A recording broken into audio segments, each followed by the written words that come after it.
മതിമോഹനം മാനസം തഴുകി. നമസ്കാരം, ഞാൻ സാജൻ, ചക്കരയമ്മ സാജൻ. ഇപ്പോൾ അസുഖമുണ്ട്, തൊണ്ടയ്ക്ക് എന്തോ ഒരു പ്രശ്നം, ഒരു ക്ഷമാപണമുണ്ട്.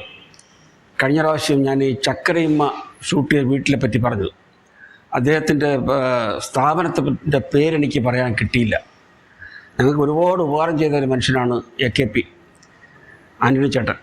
അദ്ദേഹത്തിൻ്റെ സ്ഥാപനത്തിൻ്റെ പേരാണ് AKP മെറ്റൽസ്. എറണാകുളത്ത് ബ്രോഡ്വേയിൽ അതിവിപുലമായ രീതിയിൽ മെറ്റൽസിൻ്റെ ബിസിനസ്സാണ്. ചെമ്പ്, ഓട്, മെറ്റൽസ് എല്ലാം ഉണ്ട്. പിച്ചള, ചെമ്പ്, ഓടെല്ലാം. അന്ന് ഞാൻ പറഞ്ഞ കൂട്ടത്തിൽ ഓട് എന്ന് പറഞ്ഞപ്പോൾ ചില എൻ്റെ സുഹൃത്തുക്കൾ എന്ത് സാറേ ഓടെന്നൊക്കെ, മേച്ചിൽ ഓടല്ല, അങ്ങനെ നമ്മൾ ഓട്ട് വ്യാപാരം എന്നൊക്കെ പറയില്ല. അങ്ങനെ അദ്ദേഹത്തിൻ്റെ പേര് AKP മെറ്റൽസ്. നമ്മുടെ ആൻ്റണി ചേട്ടൻ എന്ന് വിളിക്കുന്ന കൂട്ടത്തിൽ അത് ആ സ്ഥാപനത്തിൻ്റെ പേര് പറയാൻ വിട്ടുപോയി. അതാണ് ഈ ക്ഷമാപണം എന്ന് പറഞ്ഞത്. അദ്ദേഹത്തിൻ്റെ വീട് കിട്ടാൻ കാരണം എന്ന് വെച്ചാൽ എൻ്റെ പ്രൊഡ്യൂസർ ജഗൻ പിക്ചേഴ്സ് അപ്പച്ചൻ, അദ്ദേഹത്തിൻ്റെ പേര് VC ജോർജ്, സിനിമ പ്രൊഡ്യൂസേഴ്സിൻ്റെ അസോസിയേഷനിൽ അദ്ദേഹം സെക്രട്ടറിയും ട്രഷററും ഒക്കെ ആയിരുന്നു. ഇപ്പോൾ ഏതോ ഒരു പോസ്റ്റിലുണ്ട്. അദ്ദേഹം ഇപ്പോൾ സജീവമായിട്ട് ഇപ്പം സിനിമ എടുക്കുന്നില്ല. അദ്ദേഹത്തിൻ്റെ സിനിമകളാണ് രക്തം, കർത്തവ്യം, ചാമരം ആദ്യം എടുത്തു. പിന്നെ ഞാൻ എടുത്ത ഇത് ചക്കരയമ്മ. അപ്പോൾ ചക്കരയമ്മ എടുക്കുമ്പോൾ മാളിയേക്കൽ മാത്യൂസ് എന്ന് പറഞ്ഞുള്ള ഒരു വലിയ പണക്കാരൻ്റെ വീട് വേണമായിരുന്നു. അപ്പോൾ എറണാകുളത്താണ് ഷൂട്ടിങ്ങിന് നമ്മൾ തിരഞ്ഞെടുത്തത്. കാരണം അവിടെ ആകുമ്പം പോകാനും വരാനൊക്കെ സൗകര്യമുണ്ട്, സമയമുണ്ട്, ദൂരെയെങ്കിലും പോകേണ്ട. ആ കഥ എങ്ങനെയായിരുന്നു? ഒരു ഉഗ്രപ്രതാപിയായ മാളിയേക്കൽ മാത്യു സാറാണ് അഭിനയിച്ചത്. അദ്ദേഹത്തിൻ്റെ വീടിന് വേണ്ടിയിട്ട് ഞങ്ങൾ പല വീടുകളും നോക്കിയപ്പോൾ ഒടുവിൽ നമ്മുടെ അപ്പച്ചൻ സാറ്, VC ജോർജ് എന്നാണ് അതിൻ്റെ പേര്, ഞങ്ങൾ അപ്പച്ചൻ സാറെന്ന് വിളിക്കുക, സാഗ പിക്ചേഴ്സ്, സാഗ ഫിലിംസ് പിന്നീടായതാണ്, അന്ന് ജഗൻ പിക്ചേഴ്സ്. അദ്ദേഹം കൊണ്ടുപോയിട്ട് എന്നെ ഈ വീട് കാണിച്ചു. അതായത് എറണാകുളത്ത് AL ജേക്കബ് സാറില്ലേ, പഴയ മന്ത്രി, അദ്ദേഹത്തിൻ്റെ പേരിലാണ് ആ റോഡ്, AL ജേക്കബ് റോഡ്. ആ വീടിനോട് ചേർന്നാണ് ഈ വീട്, AKP ആൻ്റണി ചേട്ടൻ്റെ വീട്. അവിടെയാണ് നമ്മുടെ ബേബി ശാലിനിയൊക്കെ ജഗതിയൊക്കെ വെച്ചിട്ട് 4 കാശ് കയ്യിൽ വെച്ച് ഒരു ആനേനെ വാങ്ങാൻ പോയി കഥയൊക്കെ എടുത്ത് ഞങ്ങൾക്ക് ഒരുപാട് ഗുണമുണ്ടായി. അപ്പോൾ ആ വീട് നല്ല വീടായിരുന്നു. എവിടെ ക്യാമറ വെച്ചാലും നല്ല ആംഗിൾ വെച്ച് നല്ല രീതിയിൽ നല്ല പോഷാണത്, രസമാണ്. ഓരോ ഫർണിച്ചറൊക്കെ അങ്ങനെ ക്രമീകരിച്ചിരിക്കുന്നത്. അതുകൊണ്ടാണ് അദ്ദേഹത്തിൻ്റെ പേര് ഞാനിപ്പം വ്യക്തമായിട്ടും വ്യാപകമായിട്ടും നിങ്ങളെ ഒന്നുകൂടെ ഓർമ്മിപ്പിക്കുന്നതാണ്. നന്ദി വേണമല്ലോ നമ്മൾ. ഇനി നമ്മൾ എൻ്റെ പ്രധാന കാര്യത്തിലേക്ക് കടക്കാം. കുന്തിദേവി എന്നുള്ളത് ഇപ്പം നമുക്ക് എല്ലാവർക്കും അറിയാം, കൊച്ചു കുട്ടികൾക്കൊന്നും അറിയാം കുന്തിദേവി. എനിക്ക് മുമ്പ് ഈ കൽക്കി എന്നൊരു സിനിമ വന്നപ്പോൾ ഞാൻ ഈ പരശുരാമനായിട്ട് കുറച്ച് വേഷം ഉണ്ടായിരുന്നുള്ളൂ നമ്മുടെ ദുൽഖറിന്. അപ്പോൾ ആ ദുൽഖർ അടുത്ത കൽക്കിയുടെ 2ാം ഭാഗം വല്ലതും വരുവാണെങ്കിൽ വരാൻ സാധ്യതയുണ്ടല്ലെങ്കിൽ പരശുരാമന് നല്ല റോള് കിട്ടുമെന്നൊക്കെ ഞാനൊക്കെ അന്ന് പറഞ്ഞിരുന്നു. ആ സമയത്താണ് ഞാൻ തുടർന്ന് ശകുനി, പിന്നെ കർണൻ ഒക്കെ എനിക്ക് വലിയ ഇഷ്ടമാണ് ഇതൊക്കെ, ഈ മഹാഭാരതത്തിലെ കഥാപാത്രങ്ങൾ അതിനെക്കുറിച്ച് പഠിച്ച് പറയാനായിട്ടൊക്കെ. അപ്പോൾ ആ കൂട്ടത്തിലാണ് ശകുനിയെപ്പറ്റി ഞാൻ കൂടുതൽ ഗഹനമായിട്ടൊന്ന് പഠിച്ചപ്പോഴാണ് ശകുനി മഹാഭാരതത്തിലെ പുള്ളിയുടെ കുതന്ത്രങ്ങളൊക്കെ ഉണ്ടാക്കുന്ന ആളെന്നല്ലേ പറയുന്നത്. ഇപ്പം വടക്കൻ വീരഗാഥയിൽ നമ്മുടെ ചന്തു, അതിൽ നമ്മൾ പഠിച്ചു വച്ചിരുന്നതിൽ ചന്തു ചതിയനാണ്, മാറ്റാച്ചുരുക ചോദിച്ചു കൊടുത്തില്ല എന്നൊക്കെ പറഞ്ഞ ചന്തുവിനെ നമ്മുടെ MT വാസവൻ നായർ ഒരു വടക്കൻ വീരഗാഥയിൽ ചന്തുവാണ് ചതിക്കപ്പെട്ടത് എന്ന് വ്യക്തമായി അദ്ദേഹം നമുക്ക് തന്നില്ലേ. അത് മമ്മൂട്ടിയോട് അഭിനയിച്ചപ്പോഴത്തേക്ക് എന്ത് രസമായിരിക്കുന്നു. അതുപോലെ നമ്മൾ ധരിച്ചു വെച്ചിരിക്കുന്ന കഥാപാത്രങ്ങളായിരിക്കില്ല യഥാർത്ഥത്തിൽ മാറി വരുന്നത്. നമ്മുടെ ജീവിതത്തിലും അങ്ങനെ ആയിരിക്കും. ചില വ്യക്തികളെ കാണുമ്പോൾ അദ്ദേഹം മുരളനാണ്, മൂശേട്ടയാണ് എന്നൊക്കെ തോന്നും. പക്ഷെ ഒരു സഹായത്തിന് അദ്ദേഹം അങ്ങനത്തെ ആൾക്കാരെ ഉണ്ടാവുള്ളൂ. അതുപോലെ ഇത്രയും പരത്തി പറയുന്നത് വെച്ചാൽ കുന്തിദേവിയെക്കുറിച്ച് പറയാതിരിക്കാൻ വയ്യ. ഞാനത് കുറച്ച് വീണ്ടും ഞാൻ റെഫർ ചെയ്താൽ നമ്മുടെ യൂട്യൂബിൽ തന്നെ പല ആൾക്കാർ പല രീതിയിൽ പറയുന്നുണ്ട്. അപ്പോൾ അതിൽ ഞാനെല്ലാം ഒന്ന് ഓടിച്ചു നോക്കും. കാരണം ഈ പേരുകളൊന്നും ഓർമ്മ വയ്ക്കില്ല. എന്തെങ്കിലും തെറ്റിച്ച് പറഞ്ഞാൽ അത് ബുദ്ധിമുട്ടാവും. നോക്കി വായിക്കുന്ന അത്ര സുഖമല്ല. മുമ്പൊരിക്കൽ ഞാൻ കർണനെ പറ്റി പറഞ്ഞപ്പോൾ ഒരു സഹോദരി എൻ്റെ തെറ്റിരുത്തുന്നു. ഞാൻ അടുത്ത എപ്പിസോഡിൽ അത് തെറ്റിത്തിരുത്തി. അപ്പോൾ അതുപോലെ അവർ ചിലപ്പോൾ പറയുന്ന പേരുകളും രാജ്യങ്ങളും രാജകൊട്ടാരങ്ങളുടെ പേരൊക്കെ എപ്പോഴും ഓർമ്മ വയ്ക്കണമെന്നില്ല. എങ്കിലും ഞാൻ കുറച്ച് പഠിച്ച ശേഷം പറയുകയാണ്. കുന്തിദേവി പറ്റി പറയുമ്പോഴത്തേക്ക് ശ്രീകൃഷ്ണ ഭഗവാൻ തുടങ്ങാം. ശ്രീകൃഷ്ണ ഭഗവാന്റെ പിതാവാണ് വസുദേവർ. വസുദേവരുടെ പിതാവാണ് നമ്മുടെ ശൂരസേനൻ എന്ന മഹാരാജാവ്. അദ്ദേഹത്തിൻ്റെ ബന്ധുവാണ് കുന്തിഭോജ മഹാരാജാവ്. അപ്പോൾ മനസ്സിലായല്ലോ, കുന്തിഭോജ മഹാരാജാവിന് മക്കളില്ല. അദ്ദേഹം അതിൽ ഭയങ്കര വിഷമമായിരുന്നു. കാരണം നമ്മുടെ രാജ്യഭാരം അടുത്ത തലമുറയ്ക്ക് കൊടുക്കണമല്ലോ. അദ്ദേഹം അതിൽ വളരെ വിഷമിപ്പിച്ചു കഴിയവേ ഇദ്ദേഹം പറഞ്ഞു, ശൂരസേന മഹാരാജാവ് പറഞ്ഞു, എനിക്ക് ഒരു കുഞ്ഞ് ജനിക്കുകയാണെങ്കിൽ തൻ്റെ വിഷമം തീർക്കാനായിട്ട് ഞാൻ ദാനം നൽകാം എന്ന് പറഞ്ഞിരുന്നു. അങ്ങനെ അദ്ദേഹം ദാനം നൽകിയ അദ്ദേഹത്തെ സ്വപുത്രിയാണ് പൃഥ എന്ന ഒരു പെൺകുട്ടി. അതിൽ വ്യാസമഹാഭാരതത്തിൽ പറയുന്നത് ഇത്രയും ഭൂമിയിൽ ഇത്രയും സൗന്ദര്യമുള്ള സ്ത്രീരത്നം വേറെ ഇല്ല എന്നാണ്. അത്ര സൗന്ദര്യവതിയായിരുന്നു ഈ പൃഥ. അപ്പോൾ നമ്മുടെ ശൂരസേന മഹാരാജാവ് വാക്ക് പാലിച്ചു. ബന്ധുവിന്, ഇദ്ദേഹത്തിന് കുന്തിഭോജ മഹാരാജാവിന് സ്വപുത്രിയെ ദാനം ചെയ്തു. ആ കുട്ടി അവിടെ ആ കൊട്ടാരത്തിൽ നല്ല സന്തോഷവതിയായി അവിടെ വളർന്നു. ഇപ്പം കുന്തിഭോജ മഹാരാജാവിൻ്റെ മകളായിട്ടാണ് വളർന്നത്. അങ്ങനെയാണ് ഈ പൃഥയ്ക്ക് കുന്തി എന്ന് പേരിടുന്നത്. ചിലപ്പോൾ നമ്മുടെ ഇപ്പോഴൊക്കെ ഓരോരുത്തർ വിമലരാജൻ എന്നൊക്കെ പറയുമ്പോൾ രാജാവിൻ്റെ ഭർത്താവാണോ എന്ന് ചോദിക്കില്ലേ? അല്ല, ഇതെങ്ങനെ വെച്ചാൽ നമ്മുടെ കാവ്യമാധവൻ്റെ കാര്യം പറഞ്ഞവരാണ്. കാവ്യയുടെ പേര്, അച്ഛൻ്റെ പേര് മാധവൻ, കാവ്യമാധവൻ. അതുപോലെ കുന്തിഭോജ മഹാരാജാവിൻ്റെ ആ കുന്തി എന്നുള്ള ആ പേരാണ് എടുത്ത് കുന്തി എന്ന് പറയുന്നത്. പൃഥ എന്ന് ഇടയ്ക്ക് വിളിക്കപ്പെടും. അതിൽ വേറൊരു കഥയുണ്ട്.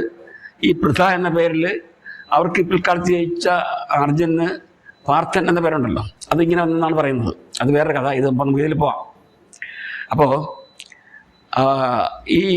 ഇവിടെ ഈ കൊട്ടാരത്തിൽ ഒരു ഡ്യൂട്ടി ഉണ്ടായിരുന്നു. അതെന്ന് വെച്ചാൽ ഈ മഹർഷിമാരും സന്യാസിമാരും ബ്രാഹ്മണനൊക്കെ ഈ കൊട്ടാരത്തിൽ സന്ദർശിക്കാൻ വരും.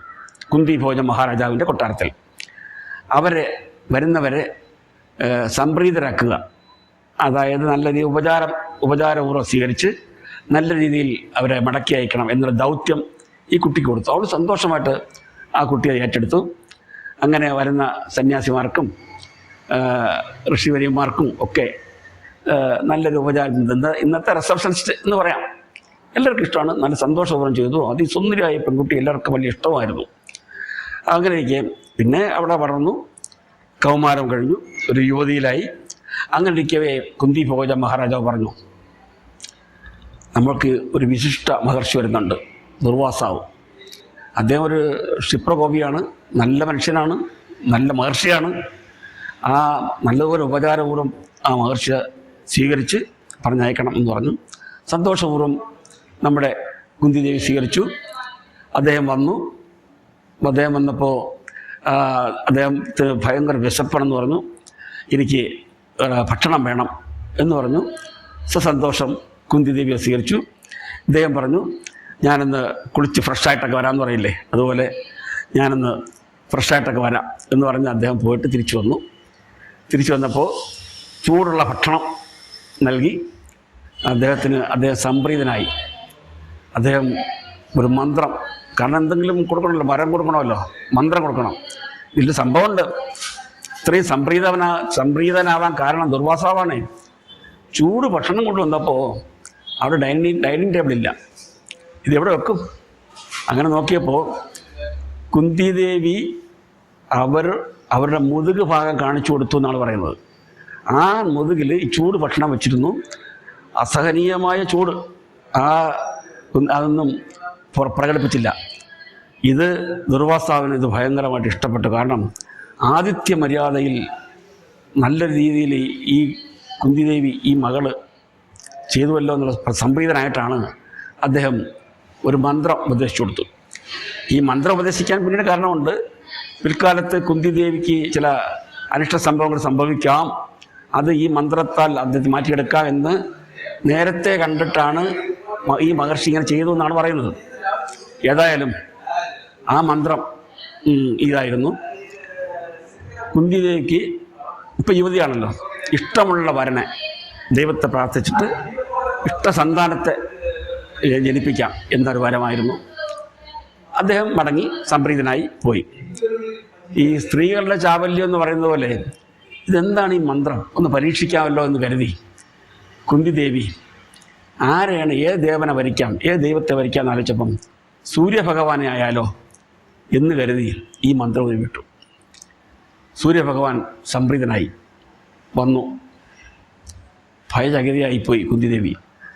കാരണം എന്താ വെച്ചാൽ ഇതൊരു പരീക്ഷണം മാത്രം നടത്തിയത്. പക്ഷേ ഇത് ഇത്ര പെട്ടെന്ന് കാര്യങ്ങൾ ഇങ്ങനെ സംഭവിക്കുമെന്ന് കരുതിയില്ല. എന്താണ് വിളിച്ചത്, എന്താണ് വന്ന് എന്നെ വരുത്തിയത്, എന്തായിരുന്നു വേണ്ടിയിരുന്നത്, എന്താണ് വരം വേണ്ടതെന്നൊക്കെ ചോദിച്ചാൽ പറഞ്ഞു, ഞാൻ സ്ത്രീയല്ലേ, ചപലയാണ്, എന്നോട് ക്ഷമിക്കണമെന്നൊക്കെ പറഞ്ഞിട്ട് പറഞ്ഞില്ല. വന്നുപോയി. മാത്രമല്ല ദുർവാസാവ് ഇങ്ങനെ ഒരു മന്ത്രം കൊടുക്കുമെന്നും ഇങ്ങനെ മന്ത്രം ആവശ്യപ്പെടുമെന്നും ഇദ്ദേഹത്തെ നേരത്തെ അറിയാമായിരുന്നു എന്നാണ് പറയുന്നത്. ഏതായാലും വന്നു. അപ്പോൾ ഞാൻ വന്ന സ്ഥിതിക്ക് വരം തരാതെ പോകാൻ പറ്റില്ല. കാരണം അദ്ദേഹം സംപ്രീതനാണ്, ആ മന്ത്രം അങ്ങനെയായിരുന്നു. ഏതായാലും ഇദ്ദേഹം ഒരു മനുഷ്യരൂപം പ്രാപിക്കുന്നു, സുമുഖനായ ഒരു യുവാവ്. അങ്ങനെ കുന്തിദേവിയായിട്ട് കന്യകയാണ് അവർ സമാഗമം നടത്തി. അതിൽ കണ്ണൻ എന്നൊരു കുട്ടി കവചകുണ്ടലത്തോടി നല്ല സുന്ദര സ്വരൂപത്തിൽ ജനിച്ചു കണ്ണൻ. പിന്നീട് നമുക്കറിയാം, കാരണം കൊട്ടാരത്തിലേക്ക് കൊണ്ടുപോകാൻ പറ്റില്ല, കുട്ടിയാണ്, നാണക്കേടാണ്, എന്ത് ചെയ്യും, ആൾക്കാരെന്ത് പറഞ്ഞാലാവും. അങ്ങനെ എന്ത് ചെയ്ത് കുന്തിദേവി ഒരു പെട്ടിയിൽ ഈ കുട്ടിയെ അടക്കി ഒഴുക്കി. ധൃതരാഷ്ട്രൻ്റെ ഭർത്താവായിരുന്ന അതിരഥനാണ് ഈ കുട്ടിയെ ഈ പെട്ടി കിട്ടിയത്. അദ്ദേഹം നോക്കിയപ്പോൾ നല്ല തേജസ്വി ഒരു കുട്ടി കൊണ്ടുപോയി. അദ്ദേഹത്തിൻ്റെ ഭാര്യ രാധ കുട്ടിക്ക് ഇഷ്ടപ്പെട്ടു. അങ്ങനെയാണ് കർണൻ രാധേയൻ എന്നൊരു പേര് വന്നത്. കഥ അവിടെ ഇരിക്കട്ടെ. അങ്ങനെ പോകുന്നു. എങ്കിലും സൂര്യഭഗവാൻ പോകുന്നതിന് മുമ്പ് പറഞ്ഞു, കുന്തിദേവിക്ക് കന്യകയായിട്ട് തന്നെ തുടരാം, ഒരു ദേഹത്ത് ഒരു പോർലോലും ഏക്കില്ല എന്ന് പറഞ്ഞ് ഒരു വരം കൂടെ കൊടുത്തിട്ടാണ് അദ്ദേഹം മടങ്ങിയത്. ഏതായാലും ഇപ്പം യുവതിയായ കുന്തിദേവിക്ക് കുന്തിഭോജ മഹാരാജാവ് സ്വയംവരത്തിന് വേണ്ടിയിട്ട് എല്ലാ ഒരുക്കങ്ങളും നടത്തി. പല പല രാജ്യത്തുനിന്ന് യുവരാജാക്കന്മാർ വരുന്നു. അങ്ങനെ സ്വയംവരത്തിനെല്ലായി എല്ലാവരും ദൂരെ നിന്ന് വരുമല്ലോ. പത്തായത്തിൽ നെല്ലുണ്ടെങ്കിൽ ഡൽഹിയിൽ നിന്ന് എലി വരുമെന്ന് പറഞ്ഞ മാതിരി ഇത്രയും അതിസുന്ദരിയായ ഒരു യുവതി കുന്തി രാജാവിൻ്റെ പുത്രിയായിട്ടിരിക്കുമ്പോൾ ഏതെല്ലാം രാജകുമാർ എവിടെ നിന്നെല്ലാം വരുമോ, കുതിരയുടെ കാലിലൊക്കെ സ്വർണം കെട്ടി കാപ്പ് കെട്ടിയൊക്കെ വരുമല്ലോ. അങ്ങനെ ഭയങ്കര രീതിയിൽ വന്നു രാജകുമാരന്മാർ, സുന്ദരന്മാർ. പക്ഷേ അതിൽ വന്നത് പാണ്ഡുരാജാവിനെ കണ്ടപ്പോൾ തന്നെ കുന്തിദേവിക്ക് ഭയങ്കരമായിട്ട് ഇഷ്ടപ്പെട്ടു. അത്ര സുന്ദരനും സുമുഖനും.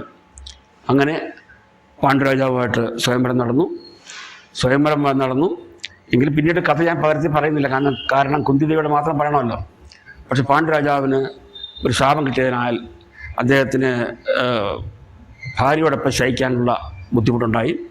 അങ്ങനെ അത് വേറെ വിവാഹം കഴിച്ചു. മാദ്രിയിലാണ് നകുലനും സഹദേവനും ജനിക്കുന്നത്.